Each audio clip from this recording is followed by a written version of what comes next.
with their products. For example, Indonesia, as poor a country as that is, they can't sell nails that are really just made from wire cheaper than China could manufacture the wire. So we're going to start seeing trade protectionism become a major trend, barriers going up, and of course they're going to say that it's going to hurt the economy, and it's really not going to at all. It's a fallacy, by the way, that worsened the Great Depression. Trade was not the element that did it. So we're going to start seeing more and more made-in-your-country kind of movement. You know, when you go back, for example, in the early days of Walmart, Sam Walton used to brag about all the products that were made in the USA. Now you're lucky to find one there. So made at home is going to be really, really big business, a good time for small manufacturers, particularly those that market their products properly.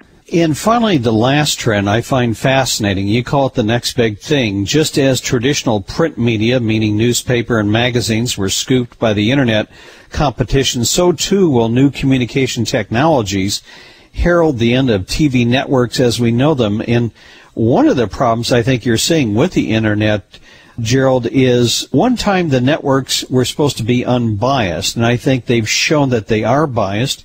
What happened to investigative journalism? We've seen a lot of the media scandals, whether it was Time, CBS. So people are turning elsewhere for their news. So let's talk about this next big thing and what our information networks might look like in the future. Right now, the major communications industries are doing exactly what the newspapers and the other print media did. They're going in the wrong direction.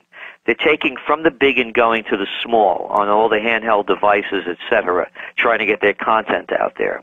The big news is going to be technology has now come about, and it's going to be here very, very shortly, whereby everything you get off the computer will now be transmitted on the widescreen TV. And that's the big change. The element to think about is that years ago, you had an antenna, and that's how you got your information on your TV. Then it went to cable. The computer is only a transmitter. Everything that we see on that computer virtually is going to be able to be viewed on the widescreen TV. When that happens, you're going to see new networks and upstarts blow away the traditional cartoon news networks and all the other stupid media out there that we're forced to watch because they control distribution.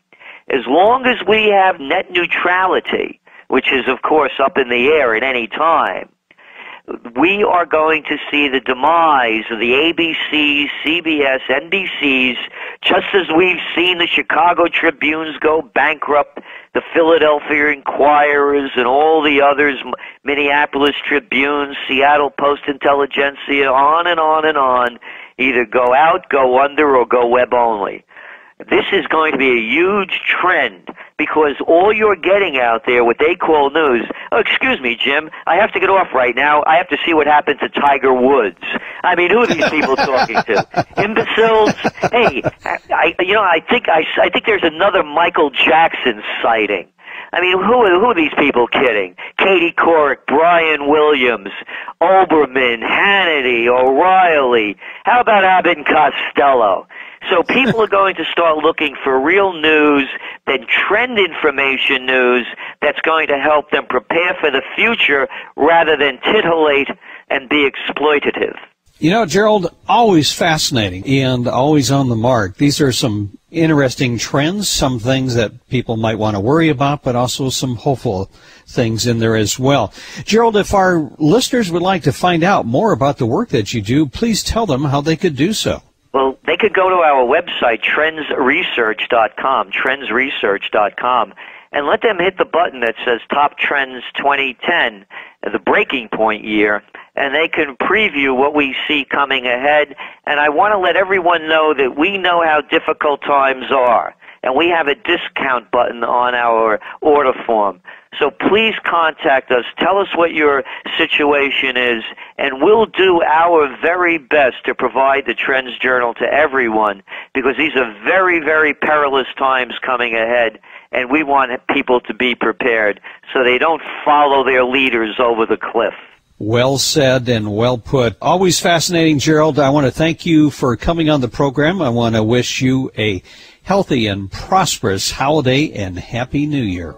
And Happy New Year to you and everyone listening, and thank you for having me, Jim.